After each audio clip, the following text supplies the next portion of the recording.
Did you click this video for a reason, or did you come across it by coincidence?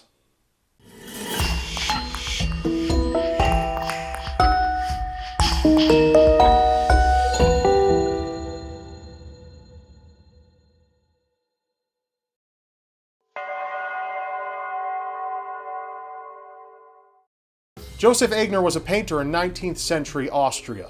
He had the opportunity to paint portraits for Austrian leaders and writers alike. At only 18 years old, his darkness had already caught up with him. He made the critical decision to end his own life. Death lingered closely by as Joseph prepared to hang himself, and death would have had him had a mysterious Capuchin monk not suddenly appeared and interrupted his attempt. Death would leave empty-handed, and Joseph would choose to live.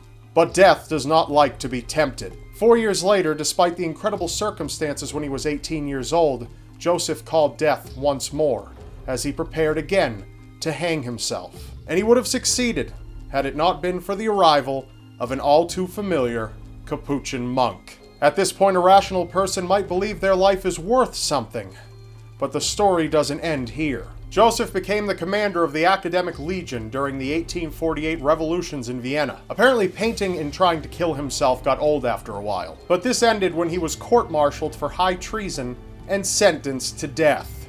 Finally, he'd receive what he'd been after for so long. But before he could be executed, someone stepped in to beg his pardon. You guessed it, the Capuchin monk. And Joseph was free. He lived till he was 68 years of age, at which point he pulled out his pistol and shot himself in the head. The man who presided over Joseph's funeral? Yeah, the Capuchin monk.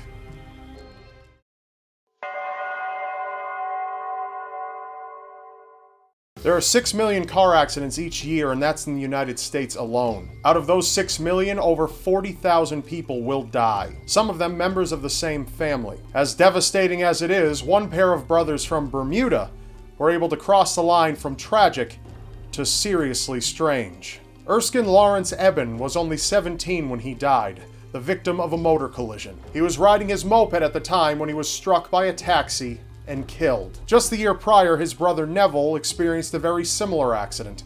A very similar accident. Erskine and Neville were both 17 at the time of their deaths. They were struck on the same road, riding the same moped, nearly 1 year apart to the day. But the strange doesn't end there. The taxi that killed Neville was the same taxi that killed Erskine. The same driver was driving, and he was even carrying the same passenger. Do you find that unbelievable? You should ask what the taxi driver thinks.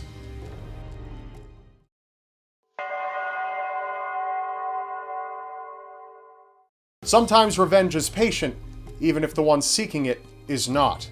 In 1883, Henry Ziegland was a man who was dating a troubled woman. After Henry decided to break off their relationship, his girlfriend, devastated beyond all hope, killed herself. The girl's brother was enraged by this and vehemently blamed Henry for his sister's death.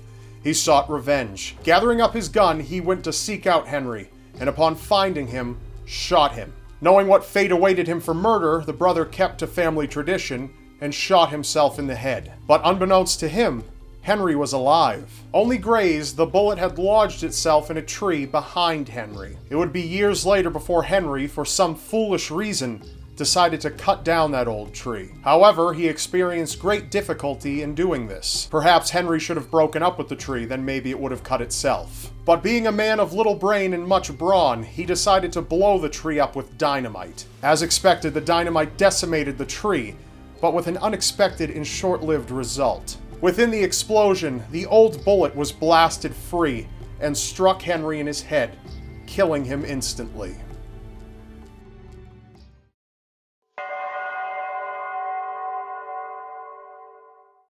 Edgar Allan Poe was a man surrounded by a dark and eerie aura, which made him one of the most famous writers of all time. Out of his many works, he only ever completed one novel. Though in keeping with Poe's obsession with death, this book would prove to come very much alive.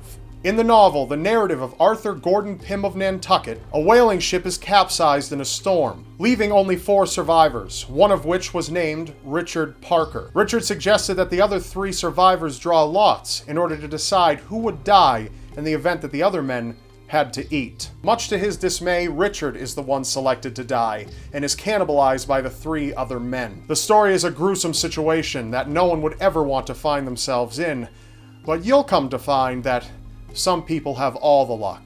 46 years after Poe's novel was published, a yacht was sunk out in the ocean due to a gale. 4 set sail that day, and luckily, all 4 survived. But after over 2 months at sea, the men found themselves in a morbid predicament. The men ran out of food, and they were very, very hungry. Struggling with their decision, they eventually decided to draw lots. The cabin boy was the selected victim, and he was killed by the other survivors, who ate his meat like mad wolves and drank his blood.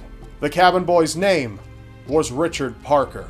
Some say coincidence doesn't exist, and that all things happen for a reason. If that's so, I believe some reasons are better left unknown. That's all for now. Remember, you may not believe it, but anything is possible in a world so seriously strange. I'm Rob Dyke, and I'll see you next time. Please show the artist for this episode some love by liking her fan page linked in the description below. Also, if you enjoyed, I would seriously appreciate if you thumbs up and favorite this video. And if you haven't yet, please subscribe to my channel.